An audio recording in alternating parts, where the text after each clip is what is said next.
Hello friends, welcome back or welcome to my channel. My name is Bree. Today I'm going to be counting down my top 10 book couples if I can fit it in 10. This is going to be really hard, but let's get into it. Okay, like I said, I honestly don't know if I can just do 10. This is really hard, but we're gonna try. So, coming in at the bottom at number 10 is Lance and Darcy from the Zodiac Academy. I loved them. I loved everything about them. Their journey throughout the bazillion books that are in the Zodiac Academy just spoke to me. I ate it up. It's teacher-student, forbidden, age gap, yearning, pining, just everything about them. Like, he's so protective and loves her so much, and she grows as a character throughout their whole relationship. Like, it honestly just works for me. I love it. Like, I can't even talk about them that much. That's how much I love them. And further, like, for her to write a character named Lance and for me to fall in love with him, like, that's how you know how good he is. Also, none of these are really in like top to bottom order because it's hard for me to rank them all. So like, even though it's number 10, like, that doesn't mean they're my least favorite, and number 1 doesn't mean necessarily they're my favorite. It's just where we're at. Number 10 is Hallie and Rio from Rewind It Back. Honestly, I could have put any couple from the Windy City series because I love them all so much. Indy and Ryan are way up there. Stevie and Xanders, Miller and Kai, Isaiah and Kennedy, like literally all of them just have my entire heart. But there's something about Hallie and Rio that just like hit me in the gut.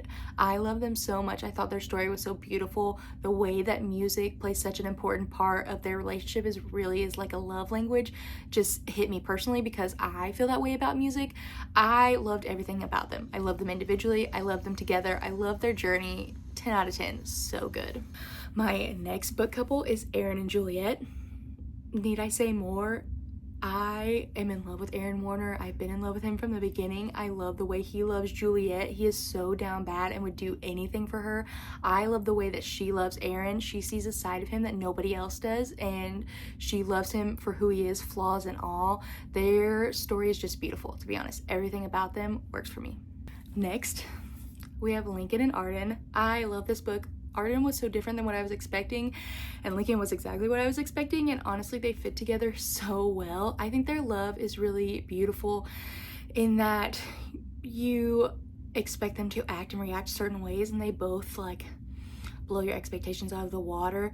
They are fiercely in love and fiercely loyal, but they're not trying to change each other, and they recognize that they both need space to grow still in that love, and I just think it's really beautiful the way that they were written. Next, obviously, is Theo and Winter. I relate to Winter so much personally, so watching her story was really beautiful, and I love the way that Theo is not intimidated by Winter. He's not like afraid of this facade she puts up. He sees her for who she truly is.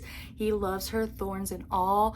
He has dedicated his life to her, and he loves that she can be fierce and strong and a little harsh, but he also loves that she can be soft and vulnerable, and I think that the way that they understand each other is unmatched. Next, obviously, we have Manon and Dorian, and I get it. Some people are gonna be like, are they really a couple?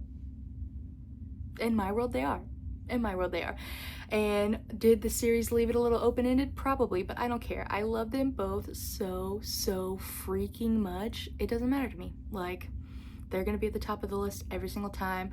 I love Dorian. He's my favorite character in Throne of Glass, I think. I love Manon. I think she's so complex and just meaty sounds weird, but like that's what we're going with. Like, she just has so much depth to her, and I love them together. I thought their banter was great. I thought that their chemistry was off the charts. Just everything about them works for me. Next, we have Karis and Zara from The Inadequate Heir. The Bridge Kingdom series is one of my favorite series. I think it's very underrated. If you love fantasy, romance, like Game of Thrones-ish vibes, like this is the series for you. I loved every single second of this. I think Karis is so different from normal main male characters that I like. Like, he's kind of nerdy, he's poetic, he uses words more than his fists, even though he can use his fists. It's just not his preferred method, and I think that him and Zara were such a juxtaposition of personalities while also at their core, like, being loving and protective. I love the way they balance each other out. Forbidden Love is just gonna get me every time because the tension and yearning is always so good. I love the way they fit together. I love the way they fought to be together. I love that Karis loved her enough and knew his role and wanted to support her. Just like everything about it works for me, to be honest. The next couple is Rush and Faye from Rally by Devney Perry. Honestly, I love all of Devney Perry's couples. I don't think there's been one that I really like hated or wasn't a fan of. But this is my favorite book by her. Like, I love the accidental pregnancy trope, and I think Devney Perry writes it better than anyone else in the world. Like, I think she hits it every single time with that trope. Like, it just works. She's a master at it. And Rush and Faye's story works so well with it. This is, you know, college sports romance. He's the football quarterback. She's the good girl who has no money and is trying to make it by. They have a one-night stand. She gets pregnant. The way that they both grapple with these huge life experiences happening while learning to love each other and support each other during it was honestly just beautiful. I loved the found family aspect of this. I also loved how much the other couples had like impacts on them in this book. Just everything about it worked for me. I loved their love, to be honest. Next, Connor Cobalt and Rose Calloway Cobalt. I love these two so much. I think they have some of the best banter and wordplay that I've ever read in a book. They're both so intelligent and witty and charismatic, and you just get like pulled into their dynamic and you can't help but fall in love with them. I relate to Rose a lot as a character, and I love the way that Connor loves her. He supports her. He doesn't care that she's fierce and that she is over the top and dramatic and die hard for the people she loves. He supports that and brings it out in her, and he supports all the crazy things that she does, and he will go down to the end fighting for who she is. And she loves Connor no matter what. She understands him better than anyone else, and the way that they just fit together so perfectly, like from the beginning you knew that they were going to be together. I loved watching their story. I love the way that they love others even though they won't always admit it. Honestly, just everything about this is one of my favorite books, one of my favorite couples. They just work. Finally, obviously my number one couple in any world every single time is going to be Nesta and Cassian. Like I've said over and over and over and over again in video after video after video, I relate to Nesta more than any character I've ever related to in my life. I think that Nesta and Cassian's relationship is so important to the overarching story, but also to people like me. I love the way that Cassian loves Nesta with his whole chest, but he also loves her enough to hold her accountable, and I think that that is a really important aspect that people like look past, because he loves her and he will defend her, but he's also not afraid to be like, hey, like what you did was wrong here, like you need to fix it, you need to work on it, you need to better yourself, while also still being like, no, you're not broken, you just made a bad choice or you did a bad thing. That doesn't mean you're a bad person. And I love that. He loves Nesta thorns and all, like he just does, and he will support her while also being like, hey, these things aren't okay. And I think that that's really beautiful. I think that the yearning that they have is really subtle but really rich. I love the way that Nesta isn't afraid to like play with Cassian and give him a hard time while loving him. She will fight to the ends of earth for him, but she's also scared to show that sometimes. And so I think their dynamic is just really growing and evolving, and it's just beautiful.